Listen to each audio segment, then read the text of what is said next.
والله يدعو إلى دار السلام ويهدي من يشاء إلى صراط مستقيم.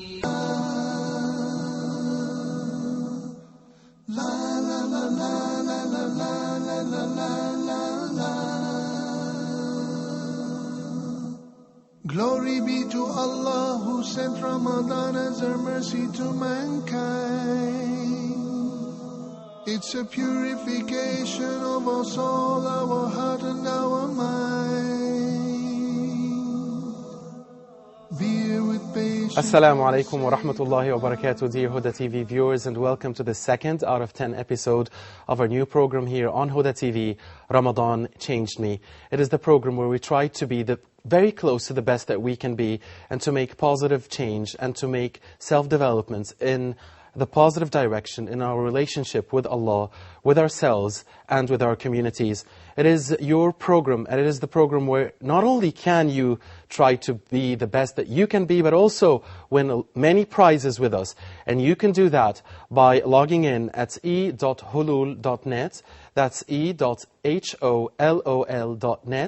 and do for yourself the self-evaluation practices, the pre-test, the ongoing continuous test throughout our 10 days here on Huda TV, and after the holy month of Ramadan, the final test, where the top prize of 20,000 Saudi riyals will be awarded to one of 40 winners with us. Prizes totaling up to 80,000 Saudi riyals. First prize, the grand prize, is 20,000 riyals. Also in our program, we hand out daily prizes, and that's a daily laptop for the lucky viewer that gets the correct answer for our daily Islamic trivia question. We'll be telling you very shortly about our first winner, but we remind you of the numbers to answer our daily trivia question via SMS to 002 014 32 71 77 1, appearing on the screen now, 002 014 32 71 77 1. You can also participate with us here in the program via phone on 002 02 38 555 248 or 249. You can also email us at ramadanchangedme@huda.tv. Before we progress here in our episode, of course the second, yesterday we introduced you to the program, and today we'll be tackling the first of our topics, which is making the intention to change, or the will to change. After all, for any change to happen, for any action to happen, there has to be an intention. But before that, we'll tell you about yesterday's winner, the winner of our first daily laptop on Ramadan Changed Me here on Huda TV. We remind you first of the question and the correct answer. The question was, when did Allah impose fasting as an obligatory act of worship for Muslims? When did Allah impose siyam on Muslims? And the correct answer was the answer number 1, the second year of Hijrah. 50%, better than 50% of the SMSs we received here at Huda TV were correct answer. And the lucky winner was Haditha Buhari from Nigeria. So, Sister Haditha Buhari from Nigeria, congratulations. You are the first winner of our daily laptop here at Ramadan Changed Me. First winner from Nigeria. Congratulations, Sister Haditha Buhari. Now, today's question will come your way at the end of the episode.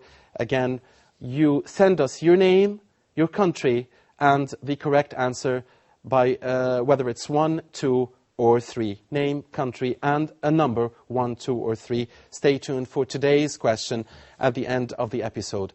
We'll be doing all of this with the pleasure and the company of our life coaching specialist, our psychotherapy specialist, and self-development trainer, Sheikh Ramiz Ibrahim. Assalamu alaikum wa rahmatullahi wa barakatuh. Alaikum assalam wa rahmatullah. And also with our dear guests in the studio who share with us the intention to change, to make positive change.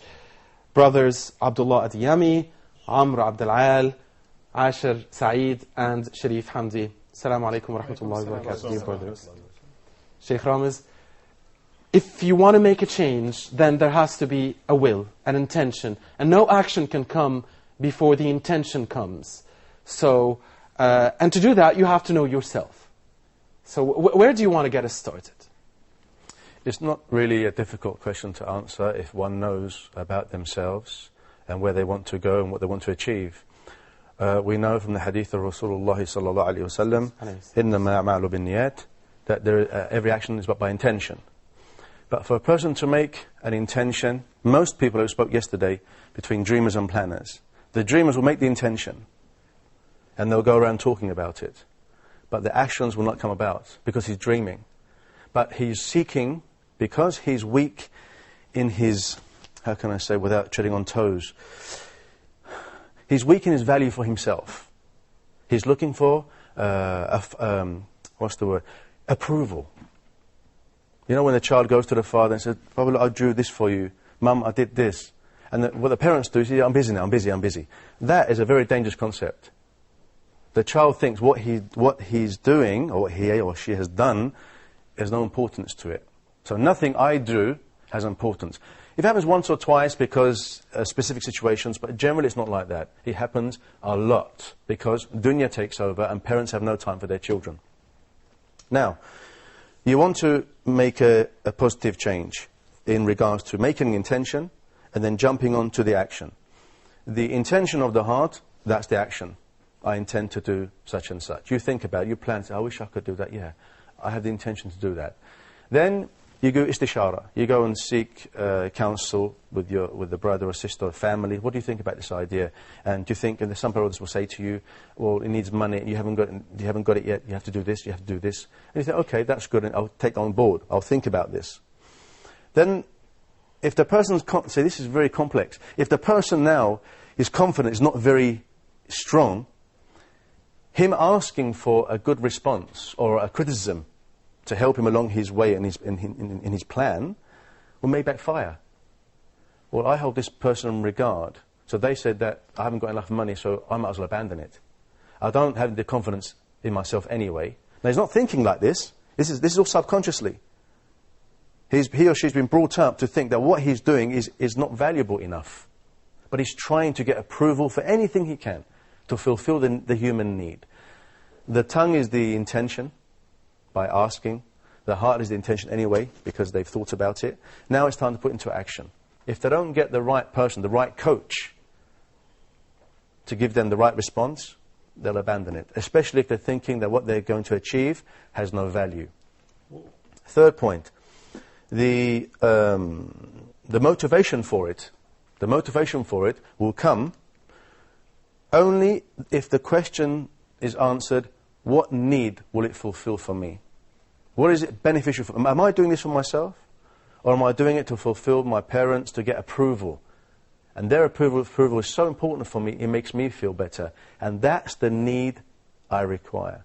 Abdullah, you're going to ask a question? Yeah, I was just asking, what would cause one to be blind to see the intention of others?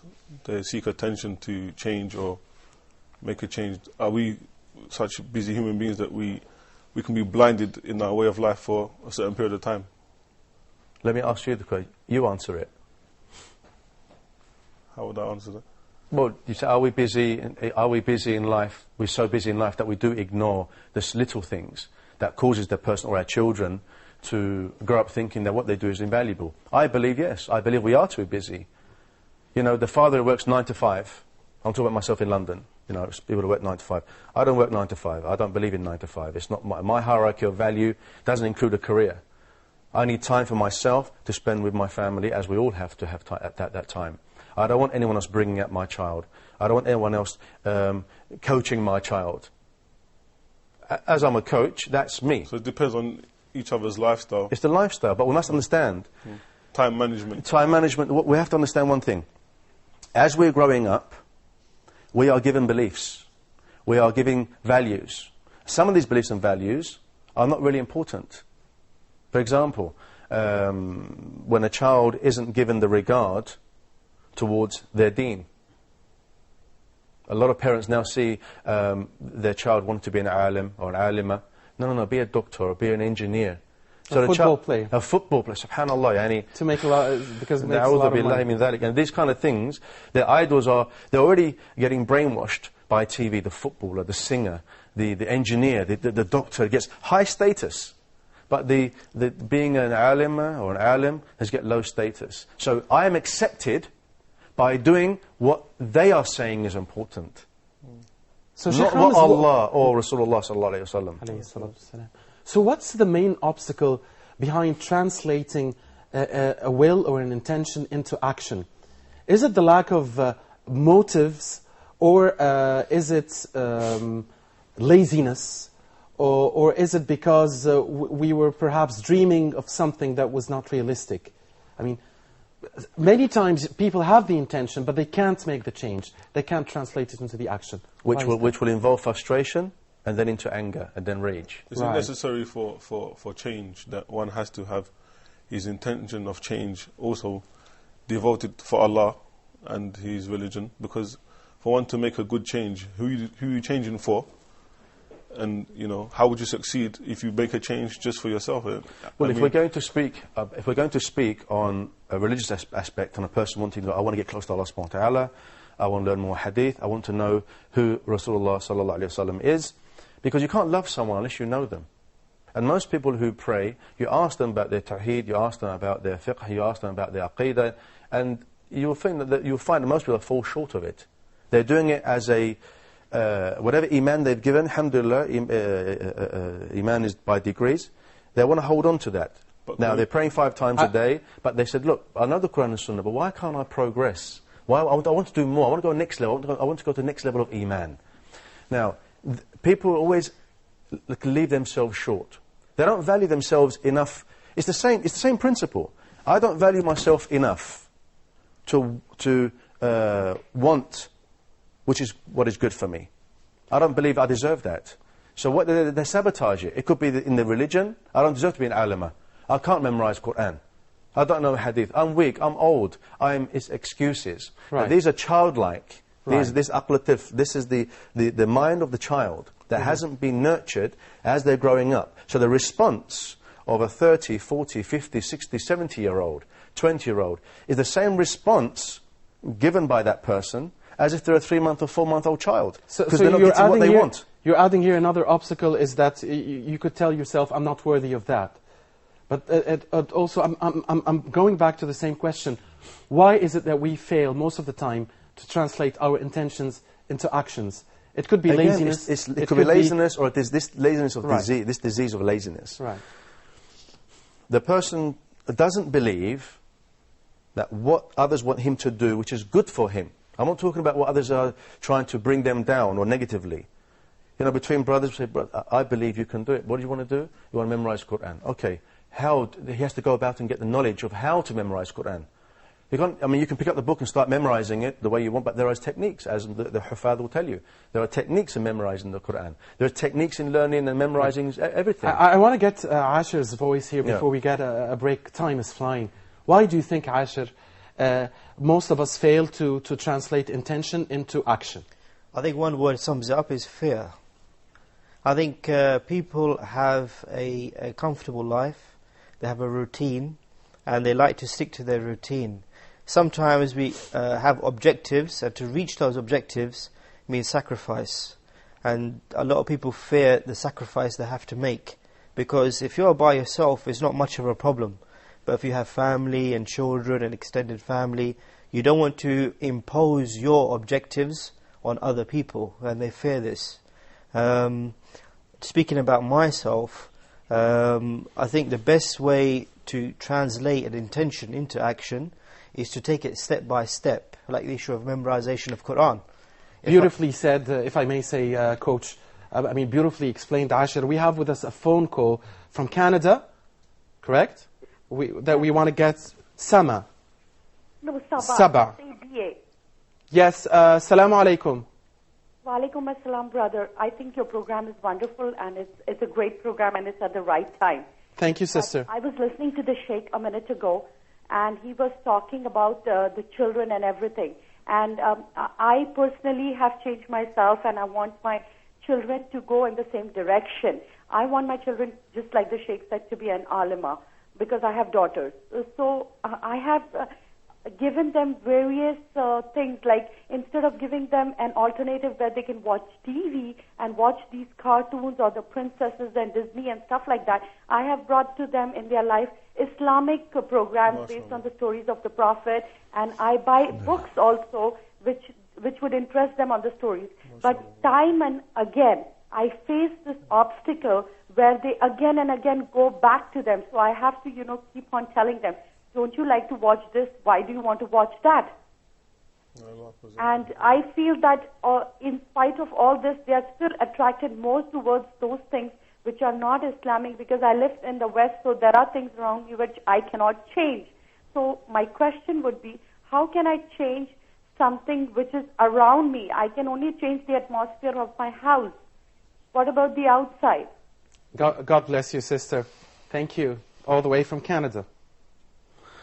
Assalamu alaikum. Well, walaikum assalam. So please just... First of all, sister, I really respect that what you said about yourself in change, and that you want the same change for your children, and that's a blessed thing, and may Allah make success in that endeavor. In regards to the question that you asked about the outside, you're on the right track. Alhamdulillah, the change first starts within yourself, and you've started that, and then you want the same change for your children, and inshallah, your daughter, may she be successful in becoming an alima, will walk out the house as an alima, already changed by her mother's endeavors, strong endeavors, I might add, and walk out the door as an alima, which would in turn change the community, and in turn, inshallah, change the ummah of Rasulullah sallallahu alaihi wasallam. You mentioned about the cartoons. It's very simple what you're doing, and you're giving the child alternatives, and children love alternatives. It gives variety. Eventually, the child is on fitrah already, so when you give the alternatives which are halal, inshallah, they'll choose that alternative in the end, inshallah. Inshallah. Thanks, Sheikh, and thank you, dear sister Sama from Canada. Dear viewers, we'll be taking a very short break here and come back to the second part of our second episode of Ramadan Changed Me. Stay tuned. With patience for the sake of Ar-Rahman, a continuous training to strengthen our Iman.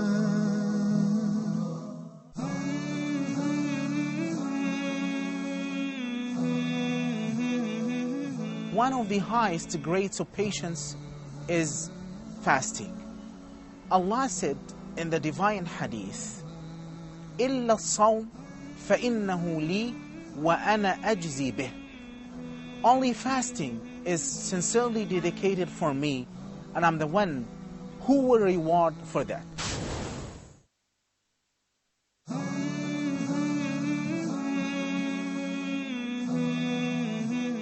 Ask Good is a program which aims to answer your questions about your deen, your faith, your way of life. This, of course, is Islam. This is a totally different price, but I divided the payment over this period of time, and the seller is the person or the firm which owns the item which you're buying. In this condition, this form of business transaction is lawful. Rasulullah, Rasulullah, Rasulullah, Rasulullah, Rasulullah,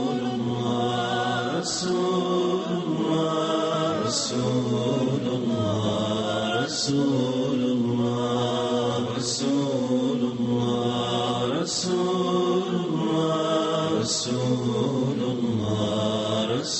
Rasulullah, Rasulullah, Rasulullah, Rasulullah,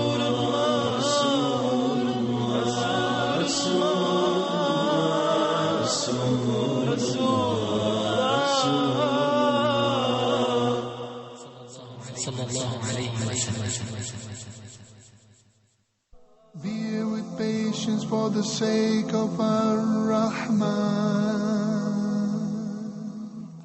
Assalamu alaikum, dear Huda TV viewers. Once again, second part of Ramadan Changed Me here, second out of 10 episodes under the topic Making the Intention to Change. Every action has to start via intention. We talked in the first part about potential obstacles before the intention. We heard Sheikh Ramiz mentioning many of the reasons behind that, and that you have to know yourself first before you could have any realistic intention for change. Also, our dear participants here in the studio gave us some very interesting answers, like fear of change. We also want to get, before we go back to our psychotherapy life coach, to give us his full view, we want to get the view of also the remaining participants here we haven't heard here tonight. Amr, why is it we fail to translate intentions into actions? I think this is because I don't know myself. You know, I stand before in front of a mirror. I don't know myself, my abilities, my skills. I don't know if I can do it or not. Right. The same point the Sheikh was mentioning about knowing yourself. That's the introduction. Sharif, why do we fail?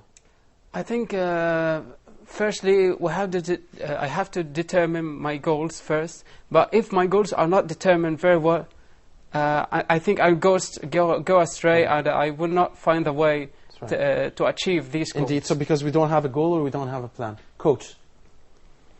I want to come back to Ashur, what he was talking about fear. Let him finish off, inshallah. That sounded quite good. Please. Yeah, what I was saying is, especially in Ramadan, we pray behind the Imam in Taraweeh, and he recites the Quran from his memory.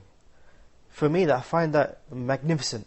How is he able to memorize the whole Quran? And I think I want to be like him. But when I look at the Quran and I see all of the pages, how am I going to memorize all of this? This is when the fear comes in. How am I going to do that? And I think the best way to do that is to take it step by step, to memorize the first juz and have that as my goal. That way I lessen the fear. I make the overall objective more accessible. That's a good and I reduce the fear. When I try to aim high and I aim too high, this is when the fear will kick in. I want to put all this back to you, Coach, and leave the floor for you. Adding the point that was mentioned by our dear caller from Canada that said, okay, maybe I can change myself, but how can I change the community? How can I change those around me? Okay, good. You have the floor. This fear that you're talking about, Ashur, is very, not unique. Everybody has this fear. And it stems from the fact, again, the belief system. What do you believe in yourself? It's all this, the Quran is so big, how am I going to memorize it? Like I said, step by step, baby steps. Realistic steps. Okay, maybe I'll learn one verse a day. Then tomorrow, by the next 2 weeks, I'll have 14 verses that I've memorized. Depending on the size of the verse, obviously, that's your ability. The fear comes from the fact that the person doesn't believe in what they can achieve. And thinking, who is going to approve me? Who's going to improve this action of mine? When you make the intention, it's from Allah subhanahu wa ta'ala. That is why you want to memorize, specifically here with the Quran. Specifically, I want to memorize the Quran. Why? Because you want to be the Imam, or so you get approval, or solely for the sake of Allah subhanahu wa ta'ala. And as Allah subhanahu wa ta'ala says, He does not change people's situations unless they first change themselves. I want to change, I want to memorize the Quran, but Allah, I want to do it for you. And I'm going to tell anybody else that I'm going to do it. And at night time, when everyone's asleep, you know better than me what my intentions are. The more you sincerely make that intention, the more Allah subhanahu wa ta'ala will help you in it. Sufyan al-Thawri, rahimahullah, third generation, he said the hardest thing for me to do is to purify my intention. And who are we now? It's going to be very difficult for us. But you try, you strive, and you believe. Coming on the coaching aspect, most people don't have the belief in themselves.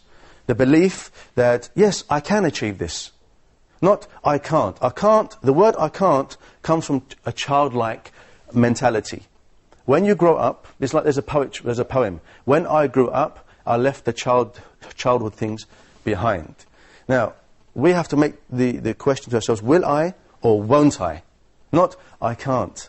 And then the person who you're saying it to will say, yeah, I can't neither, and I know you can't. Is it necessary to take steps in...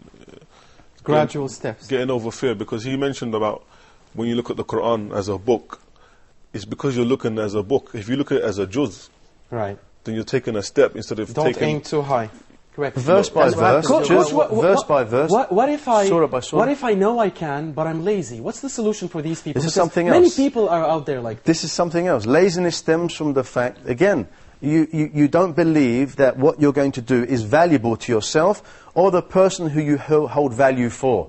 It's the way you've been brought up. What is your hierarchy of value? Hierarchy of values are aspects of what you hold concern for, regard for, how much time you spend, how much energy you spend on it, how much effort you make on it. Is that the dangerous For example, comfort zone you mentioned yesterday? Yes, the comfort zone is... zone? What am I going to achieve by this goal? Is it going to benefit me or someone else? If they've been brainwashed in such a way that, yes, I need my mother and father's love. In order for me to do that, I've got to become a doctor. They're not becoming a doctor because they want to become a doctor. They need a human need, which is what? The love and the respect they need from their parents, but they should have got anyway by default. By default. Now, if all these things, aspects of love and respect and regard and concern and coaching with like a murabbi, you can, my son, you can achieve anything you want to be. But I will guide you along the way what is right for you. I believe you can do better if you did this, but the choice is yours. Give children a choice when they're young. By the time they're teenagers, they can make a decision without worrying about if I'm going to fail. Most people are a failure, and they're afraid of success. Because a lazy person will say to himself, oh, if I achieve that, that means more responsibility. Right. And I can't afford that right now. Right. So they end up not doing anything. What about that question from Canada? I mean, changing oneself was one thing, and changing a community... Absolutely. No, but she's on the right track. Right. Change comes within themselves. Change comes within yourself. She can't change the community, can she, right? Of course she can. She said, I've changed myself, I want to change my child. She's a coach already. Right. She can go out there, get a group of sisters, and teach them, look, sisters, I've changed myself. How? I've given my child regard. I'm teaching my child that this is haram. We don't have to put the TV on and let shaitan look after our children while we're busy chatting away over here because we need the time and regard for ourselves. You have a child. You don't... SubhanAllah, the beauty of having a child. What is... SubhanAllah. We take things for granted. You know, you look at your wife and you see a human being growing inside. Another human being. SubhanAllah, it blows the mind. We can't science, but SubhanAllah. And that's why you always... And then the birth. You've always advised that we be the life coaches for our children. So the person says, right, my wife, if they haven't done already, at least when they hear that their spouse, their wife is being pregnant, right, I've got to start planning. How am I going to bring this child up? This is the thing, a point about knowing yourself and look in the mirror. Do I want my child to be like me? Definitely not.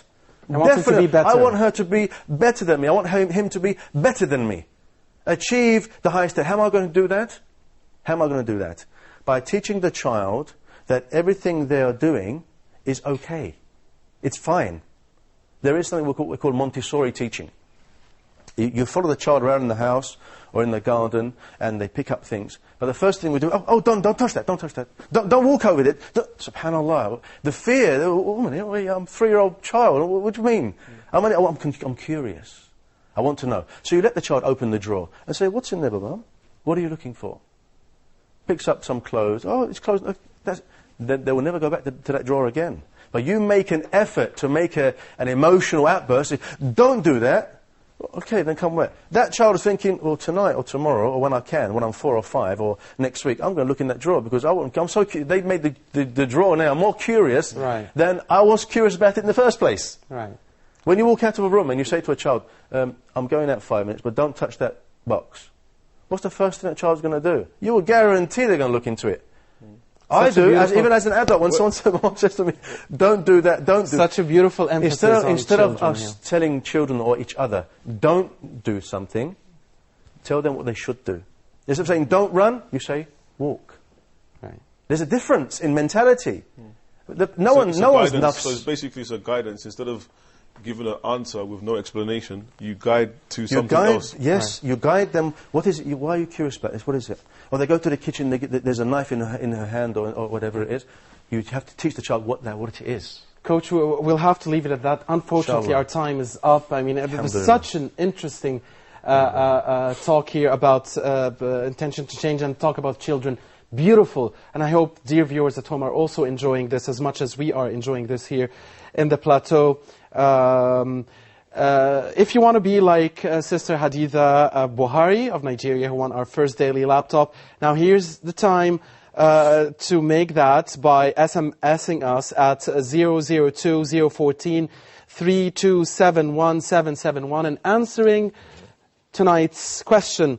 Tonight's question is, what was the last battle led by Prophet Muhammad sallallahu alaihi wasallam in the field? What was the last battle led by Prophet Muhammad sallallahu alaihi wasallam in the field?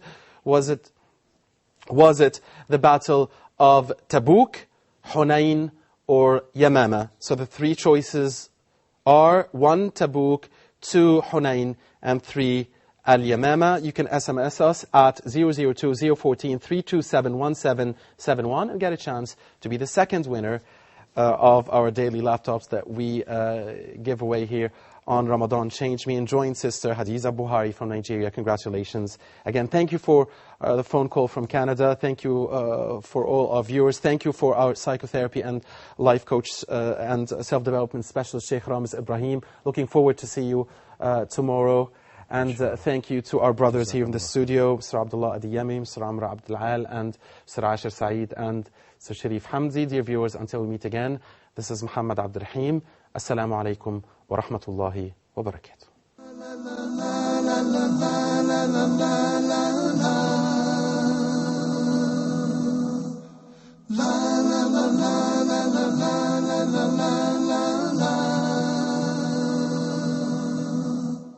Glory be to Allah who sent Ramadan as a mercy to mankind.